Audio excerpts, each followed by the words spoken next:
એક આવી સરસ કથા ચાલતી હતી, એક નાનો દાખલો યાદ આવ્યો એટલે રામભાઈ કહું કે આવી એક કથા ચાલતી હતી. એમાં એક મુસ્લિમ છોકરો, હવે એને કથા સાથે સાહેબ કઈ લેના દેના નહોતા. એને તો એટલું જ હતું, કથા બપોરે પૂરી થાય તો અહીંયા હરિહર મળતું હોય અને પોતાને બિચારાને ભૂખ લાગેલી અને પોતાની પાસે કોઈ વ્યવસ્થા નહીં, કોઈ કામ ધંધો આપેલો નહીં, સમાજથી થોડો કંટાળી ગયેલો માણસ અને કથામાં આવીને છેલ્લે બેઠો. કથા કોની હતી નામ ભૂલી ગયો છું, વ્યાસપીઠ ઉપર. આ કોઈ દાખલો નથી, સત્ય ઘટના છે. વ્યાસપીઠ એક મહાન સંત એ કથા કહી રહ્યા હતા અને એમાં એના મોઢામાંથી શબ્દ નીકળ્યો કે ભગવાન છે એ બહુ દયાળુ છે, મારો રામ કોઈને ભૂખ્યા સુવડાવતો નથી. આવું વ્યાસપીઠ ઉપર બોલાવાનું સાહેબ. મારો રામ કોઈને ભૂખ્યા સુવડાવતો નથી, જગાડે બધાને ભૂખ્યા, પણ મારો રામ છે એ કોઈને ભૂખ્યા સુવડાવતો નથી, એ તો હુતાને જગાડીને આપે છે. હવે આ છોકરાને ત્યાં પીન ચોટી ગઈ કે રામ જો હુતાને જગાડીને આપતો હોય, મને લાગી છે ભૂખ આવ્યો તો ખાવા, પણ આજ અખતરો કરવો છે કે આ રામ હુતા જગાડીને ખવડાવે કે નહીં. આજ એવી જગ્યાએ હતા ને હોઈ જાવ, ભલે હજી મારે આખી રાત ભૂખ્યું રહેવું પડે, પણ કાલ સવાર સુધીમાં જો કોઈ હુતા જગાડીને મને જો ભગવાન ન ખવડાવે તો કાલ અહીંયા વ્યાસપીઠે આવીને બાપુની દાઢી પકડીને હેઠો ઉતારવા છે, જે સંત બોલતા હતા. આજે કાલ તોડી નાખું. આવા નવા ગલોંદા મારો છો ને સમાજને ભોળવો છો. એ માણસ જ્યાં ઉઠી ગયો કથામાંથી અને સાહેબ કહેવાય જો 8 ગામનો સીમાડો હતો, ત્યાં ઘેઘુર વડલો હતો. એ વડલાનું નામ હતું વહીવટીયો વડલો, ચોર વડલો. ચોર વડલો એ માટે નામ પડેલું કે એક તો એ 8 ગામનો તરફેટો હતો, જ્યાં કોઈ દિવસે માણસ એમ કહેવાય કે જોવા ન મળે, રાતે તો ક્યાંથી જાય. એક વટે માર્ગુ કોઈ સાથે સંઘ નીકળ્યો હોય અથવા તો જાન નીકળી હોય, એ જાને એમ કહેવાય દિવસે ત્યાં ઉતારો કરતા, બાકીના રાતે ચોર ચોરીઓ કરી અને વડલે ભેગા થતા, ત્યાં ભાગ પાડતા. એટલે નામ વહીવટીયો વડલો પડી ગયેલું, ચોર વડલો નામ પડી ગયેલું. બહુ જૂનો વડલો હતો. એટલી બધી ડાળું ફેલાયેલી હતી એટલે થળિયાની માથે જે ડાળું આમ નોખી પડે એ થળિયા માથે સાહેબ 8-10 જણા બેસી શકીએ ને એવડું મોટું થળિયું હતું. એટલે એ થળિયા માથે જઈને છોકરો, મુસ્લિમ છોકરો ત્યાં સૂઈ ગયો. હવે ઘટના એવી ઘટેલી, દિવસે ત્યાં એક જાન જોતો ઢાળા કરેલા, બપોરે એક જાન ત્યાં જમેલી. એ જમી અને જાન જે ગામમાં પણવા જવું હતું એ રાતે જાન ત્યાં પોગી અને રાતે વરરાજો જ્યાં માયરે આવ્યો અને ફેરા ચાલુ કર્યા. હવે હું થયું વરરાજાને મારો રામ જાણે. પછી વાનો વધારે ખવાઈ ગયો હોય કે આમાં વાનાની કેટલાને ખબર છે. એક વરરાજાને વાનો ખવડાવતા 2 જણાએ ઉત્સાહ કર્યો.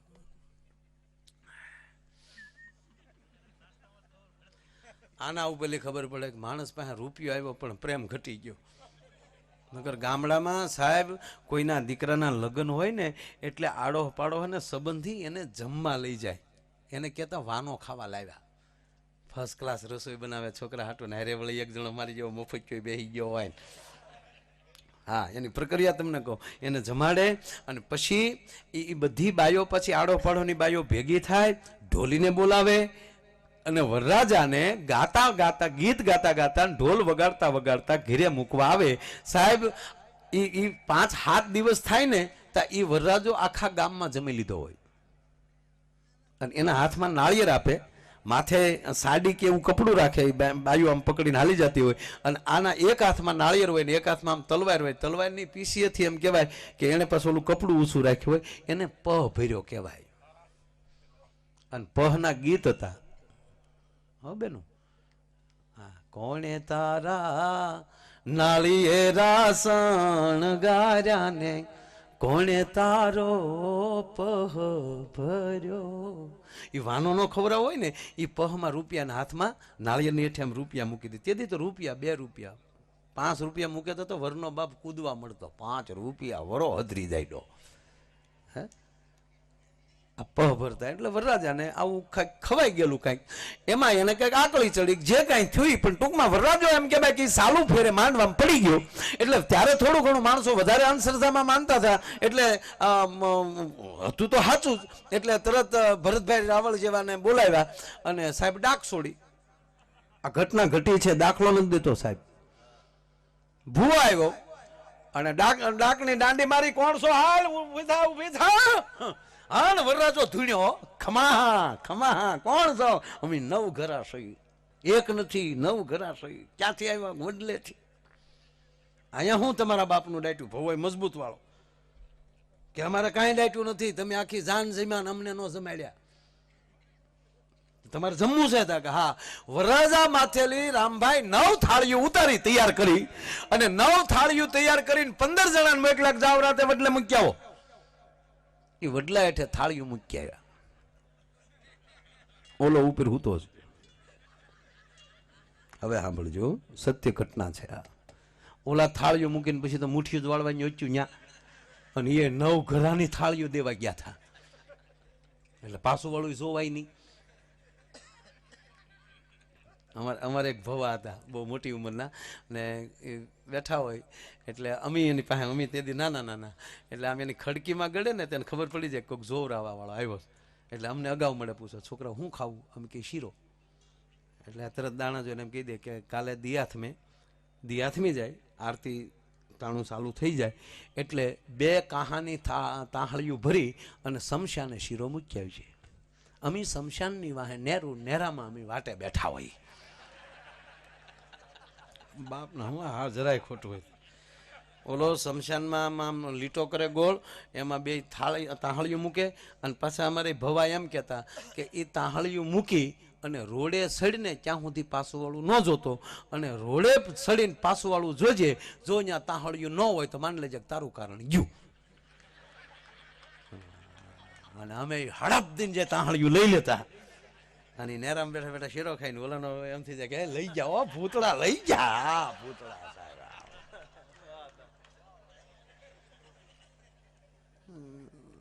બહુ મજા આવતી પેંડાય બહુ ખાતા એમ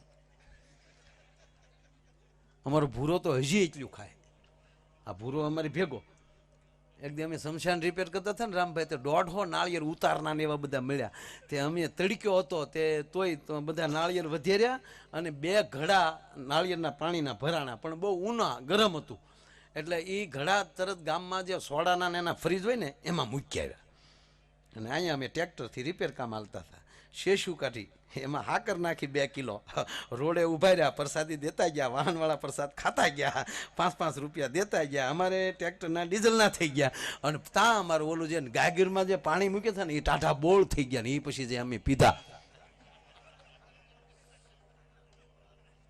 આ શ્રદ્ધા છે રામભાઈ એક જ મિનિટ પેલા પ્રસંગ પૂરો કરી લઉં ઓલા થાળીઓ મૂકીને રામભાઈ વયા ગયા એ જ્યાં થાળીઓ મૂકીને ગયા ત્યાં ચોર આવ્યા ત્યાં ખાતર પાડવા ગયા હશે ભાગ પાડવા ત્યાં આવ્યા ત્યાં જ આવ્યા તો થાળીઓ તૈયાર જોઈ એ કે ભાઈ કાં તો વાડ્યું ઠેકીને થાકી ગયા હતા દોડીને એમાં જો કોકને આ જાનની થાળીઓ પડી રહી લાગે આ જમવાનું મળી ગયું એટલે ચોરનો નાયક બોલ્યો જોજો કોકે દવા ઝીકી દીધી છે ગોટો વળી જાવ ગમે ને ગમે ખાઈ નહીં લેવાનું છાપડા તો ઓલે જોયું ને તો હજી દાળ ને શાક હજી હહેકા હતા થોડાક ગરમ હતા એ કે કોક હમણાં જ મૂકીને ગયેલું છે નક્કી કોકે ખાલી દગો જ કરેલો છે તાજું જ છે ગરમ છે જોજો એટલે એમ કોક હશે બચ્ચું કરીને તો ઓલો ઝાડ માથે નળો દેખાણો વડલા માથે ઓલો હુઈ ગયેલો એ રહ્યો કે અહીંયા ઉતારો ને હેઠો ઉતરે એ કે ભાઈ મને હુવા હેઠો ઉતાર એટલે ભાઈ હુવા ગયો ને હેઠો ઉતાર અને ઓલા 7-8 જણા હતા 8 જણા હતા હાલો ને 8 જણા હતા ચોર હેઠો ઉતાર્યો બેહાડ્યો થાળીઓ મૂકીને હતાઈ ગયો હાલ ખા બધાય માલી થોડું ખા ઓલો કે પણ ભાઈ મને ભૂખ નથી ખા ને આગળ ગોબો ઉપાડી લેવું સાહેબ ભીહ દઈ અને 9 થાળી માલી થોડું ખવરાયું કોને 9 માને 8 જણાએ પછી ઘણું ખવાઈ ગયું પછી કીધું હવે ખવરાય એના બાપ ના હવે મારથી નહીં હાલે થોડાક ભાત ખાધા પાણી પાયું અડધો કલાક બેઠા આ ફરતા અડધો કલાક પછી રામબાપુ પૂછ્યું એને કે તને કઈ થાય તે ખાધું પછી તને કઈ થાય હા મને થાય શું થાય કે સવારે જઈને વ્યાસપીઠે જઈને પગ પકડી લેવાનું મન થાય છે અને હું મુસલમાનનો છોકરો મેં રામ ઉપર એટલો ભરોસો મૂક્યો હતો કે રામ કોઈને ભૂખ્યા હોવા નથી દેતો, તો હું તો હોઈ ગયો હતો ને તમે મને જગાડીને ખવડાવ્યું. કોણ થાળીયું મૂકી ગયો મારો રામ જાણે. પણ એક આજ મુસલમાનના દીકરાને ખબર પડી ગઈ કે રામ કોઈને ભૂખ્યા હોવડાવતા નથી ને તમે હિન્દુના દીકરાથી ચોર્યું કરો છો. કહેવા ગયો સાહેબ 8 ચોર અને 9મો આ માણસ. એમ કહેવાય કે સવારમાં 9:30 વાગે જ્યાં કથા ચાલુ થઈ અને સંતના પગમાં લાકડી પડે એમ પડી ગયા ને એટલું કીધું કે બાવાજી અમને કંઠી બાંધો, મારે તમારું શિષ્ય થવું છે. અને સાહેબ એને કંઠી બાંધી અને પછી પહેલો જ દુહો લખાણો કે અજગર કરે ને ચાકરી, પંચી કરે ને કાજ, દાસ મલુકા યુ કહે સબકા દાતા રામ. મારો કહેવાનો અર્થ બીજો કોઈ નહોતો, મુસ્લિમ છોકરો દાસ મલુકા પોતે હતો. આ લાગી જાય પીન તો જ આ ઉધાર છે મારો ને તમારો. બાકી તો ન થાય તો ન જ થાય ઠેઠ સુધી.